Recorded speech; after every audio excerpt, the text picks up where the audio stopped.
Om Sai Ram, Chapter 13. More Sai Leelas, Deceased Cured. Number 1. Bhimaji Patil. Number 2. Bala Shimpi. Number 3. Bapu Saheb Bhuti. Number 4. Alandi Swami. Number 5. Kaka Mahajani. Number 6. Dostopant of Harda. The inscrutable power of Maya. Baba's words were always short, pithy, deep, full of meaning, efficient, and well balanced. He was ever content and never cured for anything. He said, "Though I have become a fakir, have no house or wife, and though living of all cares, I stayed at one place, and the inevitable Maya teases me often. Though I forgot myself, I cannot forget her. She always enveloped me. This Maya, elusive power, and the Lord Sri Hari teases God Brahma and others, then what to speak to of a poor fakir like me? Those who take refuge in the Lord will be freed from her clutches with His grace.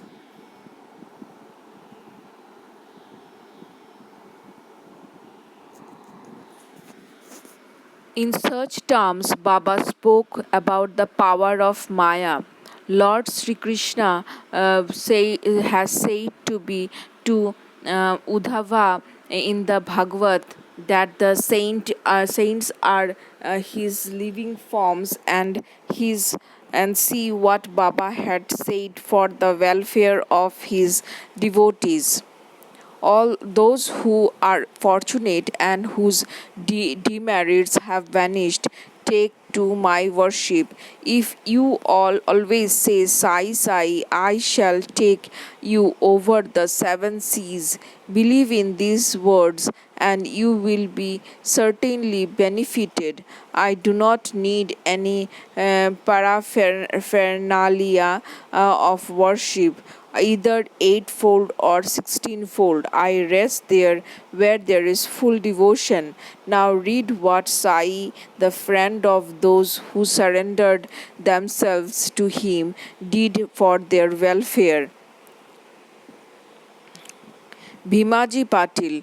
One Bhimaji Patil of Narayana Gaon, Taluka, Junar, district Pune, suffered in the year 1909 AD from a severe and chronic chest disease with which ultimately developed into tuberculosis. He tried all sorts of pathos remedies but to no effect.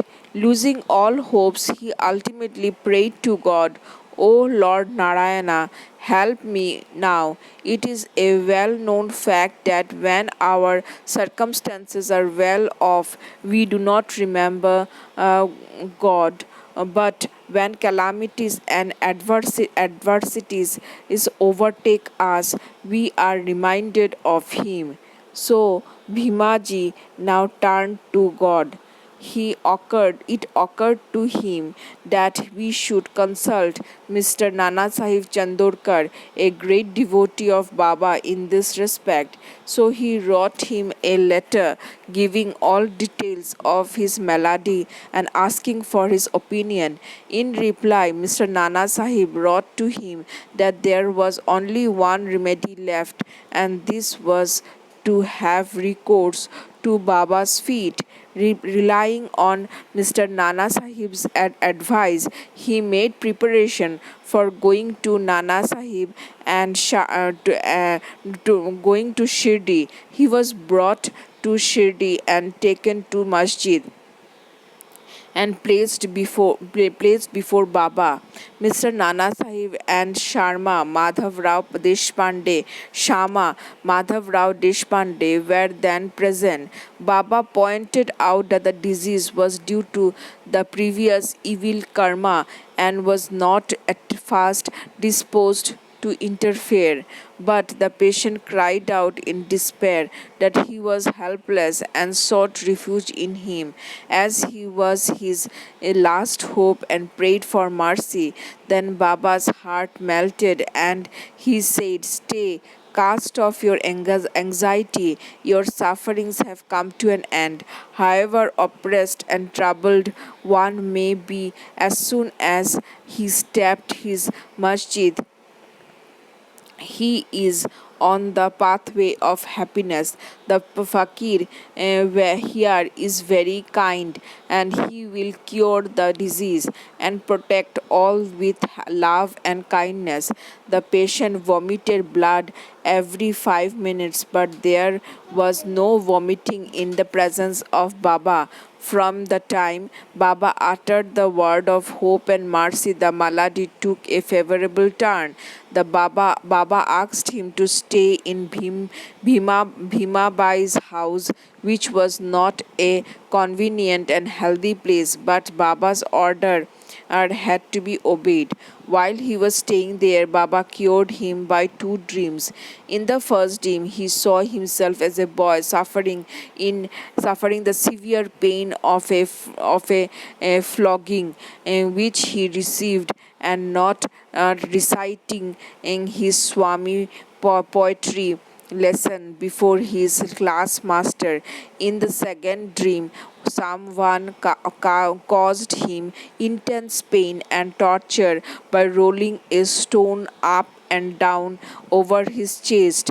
With the pain thus suffered in dream, his cure was complete and he went home. He then often came to Shirdi, gratefully remembering what Baba did for him, and prostrated before him. Baba did not expect anything from devotees, but gratefully remembrance, unchanging faith and devotion. And people in the Maharashtra always celebrated Satya Narayan Puja in their homes and every fortnight or month. But it was as this Bhimaji Patil who started a new Sai Satya Vrata Puja instead of Satya Narayan Vrata Puja in his house when he returned to his village. Bala Ganpat Shimpi, another devotee of Baba by the name Bala Ganpat Shimpi, suffered much from a malignant type of malaria. He tried all sorts of medicines and decoction, but in vain. The fever did not abate a jot, and so he ran to Shirdi and fell in Baba's feet. Baba gave a strict recipe in this case as follows: give a black dog some morsels of rice mixed with curd in front of the Lakshmi temple. The Bala Shimpi did not know how to execute this recipe, but no sooner he went home and then he found rice and curds. After mixing them together, he brought the mixture near the Lakshmi temple. He then found a black dog waving his tail. He placed the curd and rice before the dog. The dog ate it, and strange to say, Bala got rid of his malaria. Bapu Saheb Booty. Shriman Bapu Saheb Booty suffered once from dysentery and vomiting. His cupboard was full of patent drugs and medicines, but none of them had any effect. Bapu Sahib got very weak on account of purging and vomiting, and therefore was not able to go to masjid for Baba's darshan. Baba then sent for him and made him sit before him and said, "Now take care, you should not purge any more." And waving his index finger, the vomiting must also stop. Now look at the force of Baba's word. Both the maladies took to their heels, disappeared, and Booty felt well. On another occasion, he had an attack of cholera and suffered from severe thirst. Dr. Pillai tried all sorts of remedies, but could give him no relief. Then he went to Baba and consulted him as what to drink, and that would allay his thirst and cure his disease. Baba prescribed an infusion of almond, walnut, pistachio, a kind of dry fruit, boiled in sugared milk. This would be considered as a fatal aggravation of the disease by any other doctor or physician, but in implicit obedience to Baba's order, the infusion was administered, and strange to say, the disease was cured. Alandi Swami, a Swami from Alandi, wishing to take Baba's darshan, came to Shirdi. He suffered from a severe pain in his ear, which prevented him from getting the sleep. He was operated for this, but it served no purpose. The pain was severe, and he did not know what to do. While returning, he came to take Baba's leave when Shama Madhav Rao Deshpande requested Baba to do something for the pain in Swami's ears. As Baba confronted him, saying, Allah acha karega, God will do good. The Swami was then returned to Pune, and after a week sent a letter to Shirdi stating that the pain in his ear had subsided, though the swelling was there, and in order to get the swelling removed he went to Bombay for operation, but the surgeon, on examining the ear, said no operation was then necessary. Such a was wonderful effect of Baba's words. Kaka Mahajani, another devotee named Kaka Mahajani, suffered once from diarrhea. In order that there should be no break in his service to Baba, Kaka kept a tamboy pot and with water in some corner of masjid, and whenever there was a call he would go out. As Sai Baba knew everything, Kaka did not inform him of his disease, thinking that Baba would be of his own cure it soon.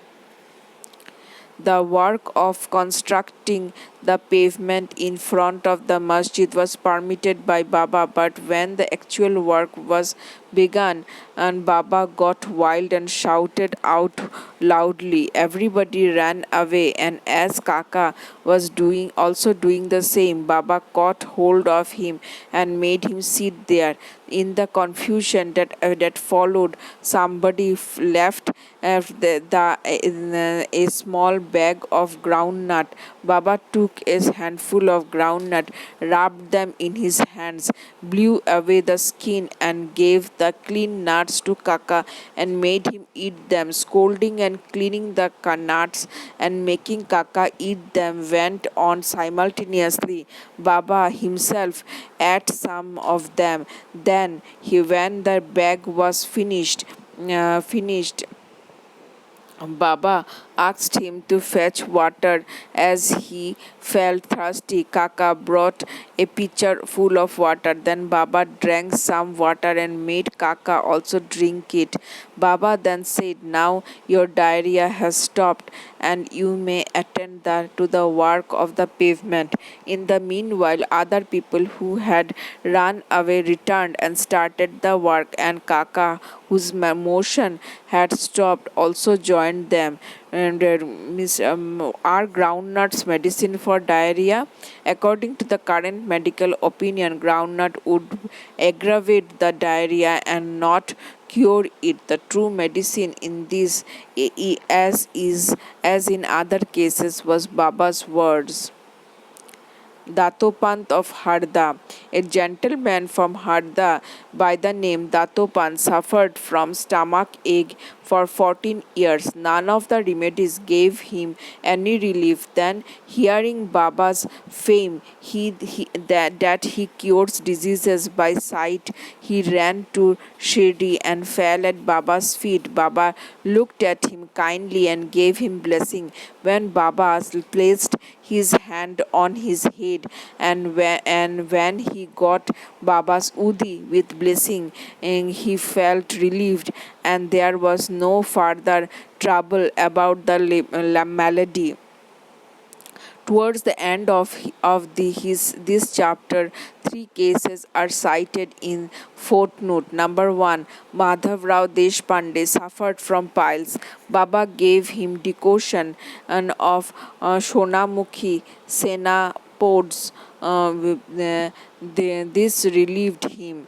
Then, after 2 years, the trouble again recurred, and Madhav Rao took the same decoction without consulting Baba. The result was that the disease aggravated, but later on it was cured by Baba's grace.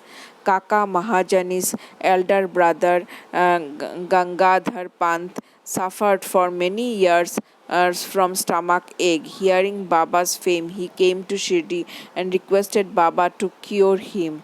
Baba touched his belly and said, God will cure. From that time, there was no stomach ache and it was completely cured. Number 3, Nana Sahib Chandorkar also once suffered from intense stomach pain. He was restless and whole the whole day and night. Doctor administered syringes which produced no effect, and then approached Baba, who told him to eat burfi and quite a kind of sweet meat mixed with ghee. This recipe gave him complete relief. All these stories go to show that the real medicine that cured the various diseases permanently was Baba's words and grace, and not any medicine or drug. Bo to Sri Sai, peace be to all. Om Sai Ram.